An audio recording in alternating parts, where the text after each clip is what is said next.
आपका स्वागत है हमारे चैनल में। आइए जानते हैं बिहार के शिक्षकों के लिए क्या खबर आ रही है। बिहार में 28 सितंबर से स्कूल खुल रहे हैं।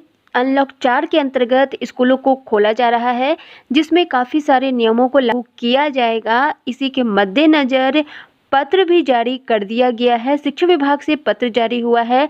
आवश्यक दिशा निर्देश स्कूलों को दिए गए हैं।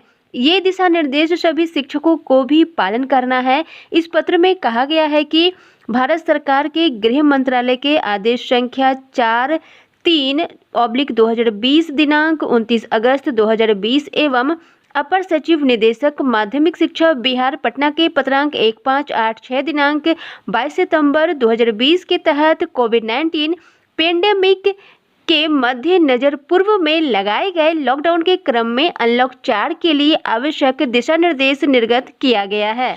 इस आदेश में कहा गया है कि कंटेनमेंट जोन के बाहर कक्षा 9 से 12 तक के छात्र और छात्राओं को शिक्षकों से मार्गदर्शन प्राप्त करने हेतु विद्यालय आने पर सशर्त अनुमति प्रदान की गई है। इस हेतु भारत सरकार के स्वास्थ्य एवं परिवार कल्याण मंत्रालय द्वारा दिनांक 8 सितंबर 2020 को दिशा निर्देश निर्गत किया गया है, उसका पालन करना आवश्यक है। इसके अलावा जिला अंतर्गत सभी कोटि के माध्यमिक उच्च माध्यमिक विद्यालयों में कक्षा 9 से 12 तक एवं वैसे महाविद्यालय जहां 11वीं और 12वीं की पढ़ाई होती है, वो दिनांक 28/9/2020 से छात्र छात्राओं को शिक्षकों से मार्गदर्शन प्राप्त करने हेतु विद्यालय जाने की अनुमति प्रदान की जाती है। इस हेतु भारत सरकार के गृह मंत्रालय तथा स्वास्थ्य एवं परिवार कल्याण मंत्रालय इस पत्र और दिशा निर्देश के तहत निर्धारित SOP का अनुपालन किया जाना अनिवार्य होगा। अर्थात इस पत्र में जो भी दिशा निर्देश दिए गए हैं, सभी का अनुपालन शिक्षकों एवं स्कूलों में किया जाना है। इस पत्र में आगे कहा गया है कि कक्षा 9 से 12वीं तक के छात्र छात्राओं को शिक्षकों से मार्गदर्शन प्राप्त करने हेतु विद्यालय आने हेतु इस दिशा निर्देश के अंतर्गत कुछ महत्वपूर्ण बातें बताई गई है, जो इस प्रकार से है। पहली है, कंटेनमेंट जोन से बाहर विद्यालयों में ही कक्षा 9 से 12वीं तक के छात्र छात्राओं को शिक्षकों से मार्गदर्शन प्राप्त करने हेतु विद्यालय आने की अनुमति होगी। वैसे शिक्षक या शिक्षक कर्मचारी एवं छात्र छात्राएं जिनका निवास स्थान कंटेनमेंट जोन में होगा, वो विद्यालय नहीं आएंगे और न ही कंटेनमेंट जोन के विद्यालय खुलेंगे। कंटेनमेंट जोन के विद्यालयों को बंद रखा गया है और वहां से किसी भी छात्र छात्राओं और शिक्षकों को आने की अनुमति नहीं दी गई है। दूसरी सबसे महत्वपूर्ण बात यह है कि माता पिता या अभिभावक की लिखित सहमति के उपरांत ही कक्षा 9 से 12वीं तक के छात्र छात्राओं को शिक्षकों से मार्गदर्शन प्राप्त करने हेतु विद्यालय आ सकेंगे।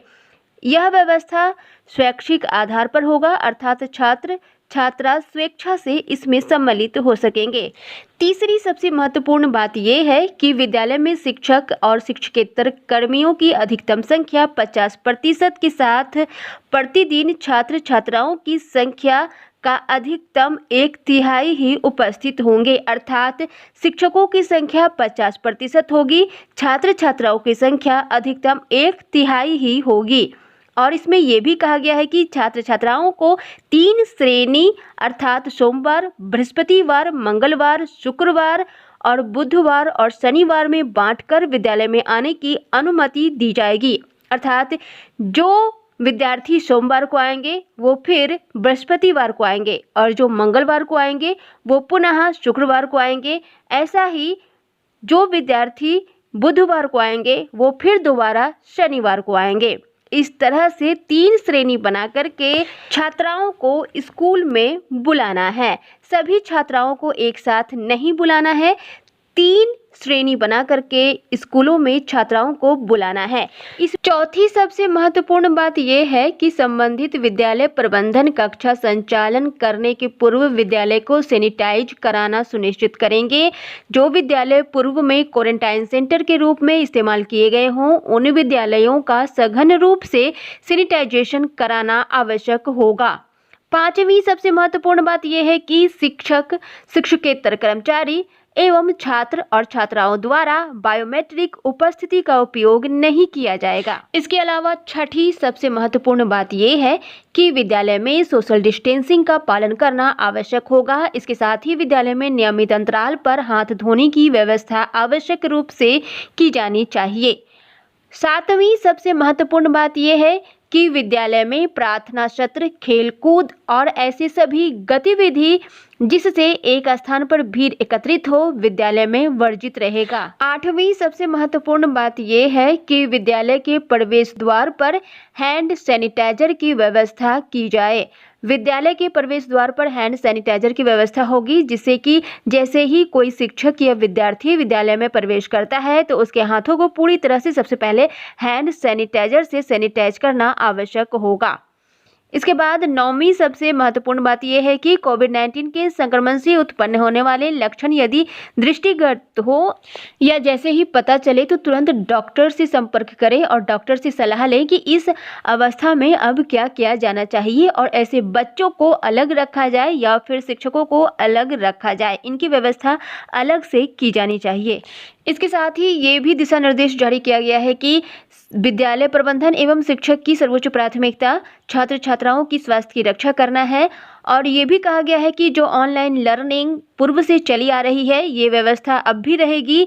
दूरदर्शन के द्वारा जो शिक्षा बच्चों को दी जा रही है, पहली से 12वीं तक की शिक्षा, वो जारी ही रहेगी, वो बंद नहीं की जाएगी।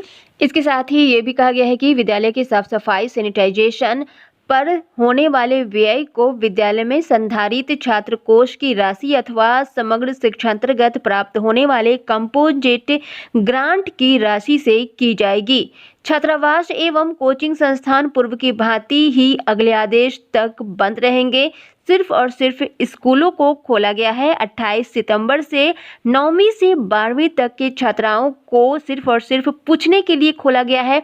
क्लास लगाने की इजाज़त नहीं है। अगर ज़्यादा छात्र हैं तो छात्रों को 3 श्रेणी में विभाजित करके स्कूलों में बुलाना है। हालांकि ये पत्र औरंगाबाद से जारी हुआ है, लेकिन ये नियम बिहार के सभी जिलों में लागू होगा। यही पत्र, इसी तरह का पत्र बिहार के सभी जिलों में निकाला जाएगा। अनलॉक 4 के अंतर्गत स्कूलों में ये सारे नियम लागू होंगे। शिक्षकों और छात्रों को यही नियम पालन करना है। इसके साथ ही शिक्षकों को हैंड सैनिटाइजर, ग्लव्स और मास्क हमेशा साथ में रखना है। आज की खबरों में बस इतना ही। शिक्षक संबंधी सभी प्रकार की खबरों के लिए चैनल को सब्सक्राइब करें। अगर आपको ये वीडियो पसंद आया है तो वीडियो को लाइक एवं शेयर करें। वीडियो देखने के लिए बहुत बहुत धन्यवाद।